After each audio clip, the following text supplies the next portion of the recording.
Welcome to another deep dive. This time, we are going to focus on Pluto, a celestial body that's been, in the news ever since its discovery back in 1930. Got a whole stack of articles and research here. And you know what? Pluto's story is way more complex and interesting than I think most people realize. So buckle up. This deep dive is going to be full of surprises. Yeah, what I think is so captivating about Pluto is that its story really embodies that essence of scientific discovery, this constant evolution, and the thrill of the unknown. We're going to really dive deep into how Pluto went from, this simple dot on a photographic plate to a world that's challenging our very understanding of planetary science. All right, so let's start by setting the stage a little bit. It's 1930, and astronomer Clyde Tombaugh is hunkered down at the Lowell Observatory in Arizona, meticulously searching for this mysterious planet X lurking beyond Neptune. And wouldn't you know it, he actually finds it. That's how Pluto makes its grand entrance, Onto the scene of our collective consciousness. And that discovery, that was a monumental achievement at the time. I mean, imagine the excitement, expanding the known boundaries of our solar system, a real testament to human curiosity and our relentless pursuit of knowledge. But of course, back then, our understanding of Pluto was pretty limited, by the technology available at the time. Now, here's something that I bet a lot of people don't know. Pluto's name wasn't chosen by some elite group of scientists or anything like that. It was actually suggested by an 11-year-old girl from England named Venetia Burney, which I think really speaks to how science can capture the imagination of people from all walks of life. And a remarkably fitting name, too. Pluto, the Roman god of the underworld. Perfectly captures that mysterious and distant nature of this newly discovered world, this world shrouded in darkness, billions of miles away, and we knew so little about it. Yeah, and for decades, Pluto held its place in our, mental map of the solar system as the ninth planet. Right. Kids memorized it in school, textbooks, confidently displayed it. It was a staple of our cosmic neighborhood. But then goes 2006, and things take a dramatic turn. Pluto gets demoted. It's almost like a planetary celebrity. Yeah. Facing this sudden fall from grace. Well, the motion of Pluto really wasn't about diminishing its significance. It was more of a consequence of new discoveries and a need for more precise classifications. The International Astronomical Union, or IAU as it's known, stepped in to establish a clear definition of what constitutes a planet. And one of the criteria that emerged was this requirement for a planet to clear its neighborhood, essentially being gravitationally dominant in its orbit. And Pluto. Well, yeah, it shares its orbital space with a whole bunch of other icy bodies out there in the Kuiper Belt, this region beyond Neptune. That was only starting to reveal its secrets at the time, so it didn't quite fit the bill anymore. Exactly. Yeah. It wasn't that Pluto wasn't interesting or important. It's just that as we learned more about the outer solar system, and particularly the Kuiper Belt, we needed a more nuanced system to categorize these celestial objects.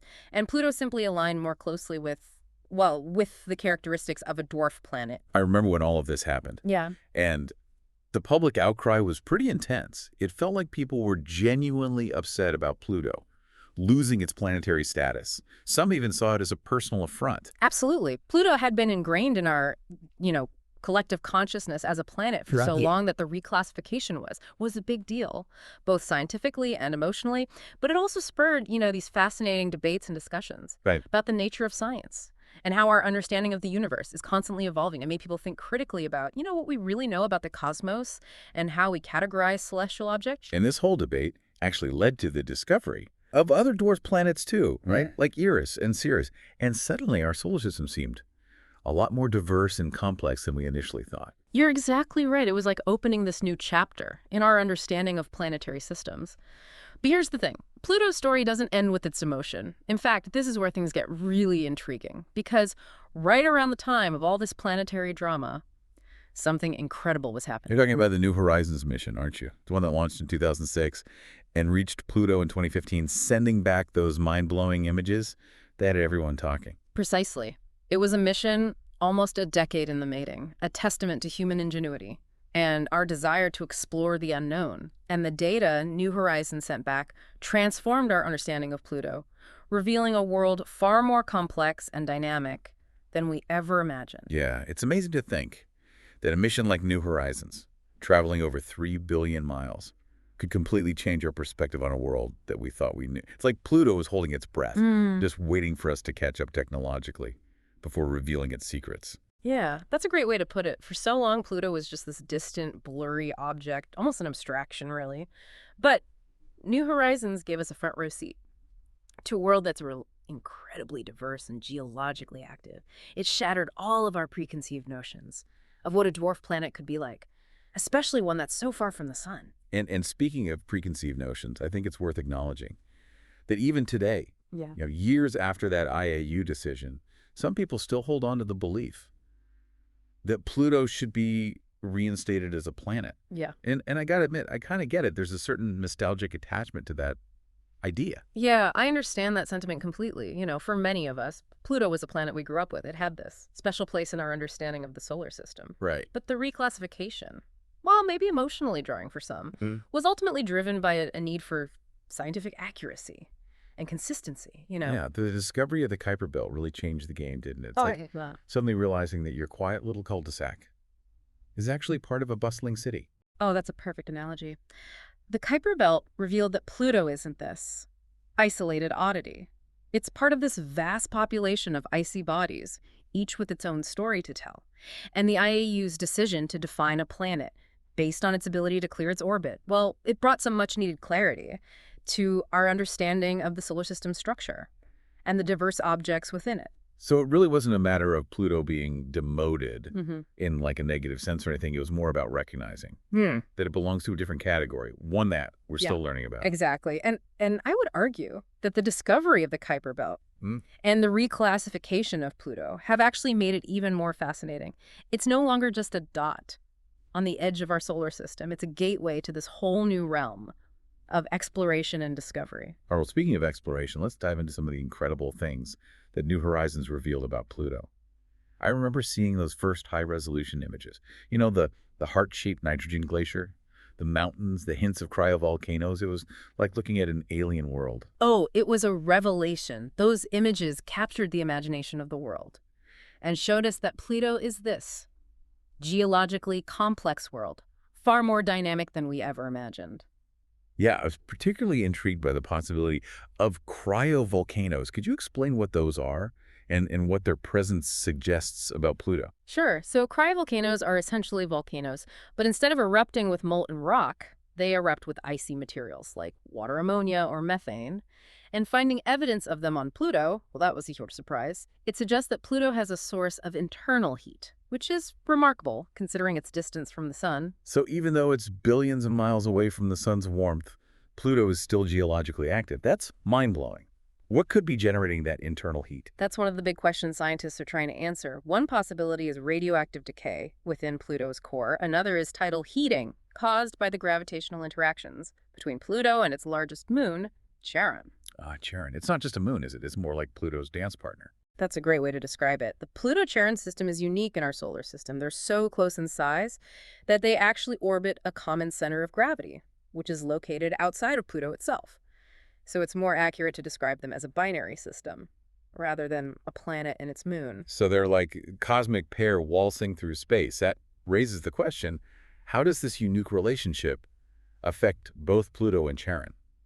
Well, their gravitational dance has profound effects on both bodies. For Pluto, it likely contributes to its internal heat, potentially driving that geological activity we talked about. And on Charon, we see evidence of past geological activity as well, including vast canyons and these fractured plains, possibly shaped by those tidal forces. It's incredible how these two worlds are so intimately connected, shaping each other over billions of years. But there's one discovery from New Horizons that really captured my imagination, the possibility of a subsurface ocean on Pluto. Oh, that's right. Data from New Horizons provided these tantalizing hints that a liquid water ocean might exist beneath Pluto's icy shell. And it's a finding that has profound implications for our understanding of habitability in the outer solar system. A hidden ocean on Pluto. That opens up a whole new realm of possibilities.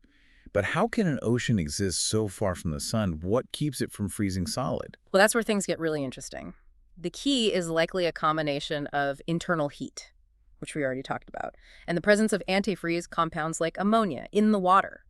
These compounds lower the freezing point, allowing that ocean to remain liquid, even at incredibly low temperatures. So beneath that icy surface, There could be this vast hidden ocean, perhaps even teeming with life. It's like something out of science fiction. It's certainly a tantalizing possibility, and it highlights one of the most profound questions in science. Are we alone in the universe? If a world as seemingly inhospitable as Pluto could potentially harbor life, well, it expands our understanding of where life might exist. It makes you wonder what other secrets Pluto might be hiding. And thinking about those secrets, it's hard not to feel a bit of disappointment that New Horizons was only a flyby mission. Imagine what we could learn with a dedicated orbiter. Oh, I agree. An orbiter could spend years studying Pluto and Charon, mapping their surfaces in detail, analyzing their atmospheres, and even potentially probing for signs of that subsurface ocean. It would be a scientific treasure trove. Yeah, it's like we've just had a glimpse into this fascinating world, and now we're left wanting more. But even with that brief glimpse, New Horizons completely transformed our understanding of Pluto. It went from being this demoted, almost forgotten world to a place that's sparking new questions and pushing the boundaries of planetary science. Yeah, it really feels like Pluto's story. It's like a perfect example of how science works. You start with this, simple idea. And as we learn more, the picture becomes increasingly complex and intriguing. It really makes you wonder, what other surprises are lurking out there in the solar system, especially in that vast and mysterious Kuiper Belt? Well, you're absolutely right. Pluto's demotion wasn't the end of its story. It was really just the beginning of this whole new chapter in our understanding of the outer solar system. The Kuiper Belt is this incredible region, home to countless icy bodies, dwarf planets, and who knows what else. It's like this cosmic time capsule, preserving remnants from the earliest days of the solar system. So by studying these objects in the Kuiper Belt, we're not just learning about those individual objects, we're getting these glimpses into the processes that shape our entire solar system, billions of years ago. Exactly. These icy bodies hold clues to the conditions that existed when the planets were forming. They can tell us about the distribution of materials, the migration of giant planets, and the events that led to, well, the solar system we see today. It's fascinating to think that these distant icy worlds could hold the key to understanding our own origins. And speaking of origins, didn't some scientists suggest that comets, those icy visitors that sometimes grace our skies, could have originated in the Kuiper Belt? Yeah, that's a leading theory.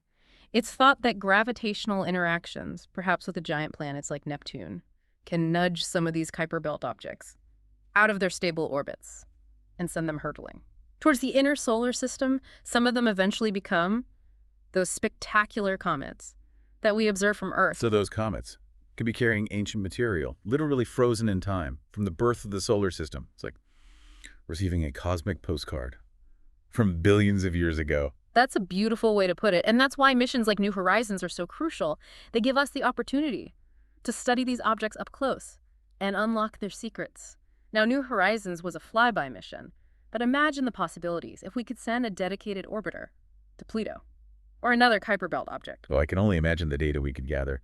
Detailed maps, atmospheric studies, maybe even direct evidence of that subsurface ocean on Pluto. It would be a game changer for planetary science. Absolutely. An orbiter mission could revolutionize our understanding of these distant worlds, and who knows what else we might find. Maybe evidence of another dwarf planet out there, larger than Pluto, or perhaps something completely unexpected. That challenges our current models of planetary formation. The possibilities are truly endless.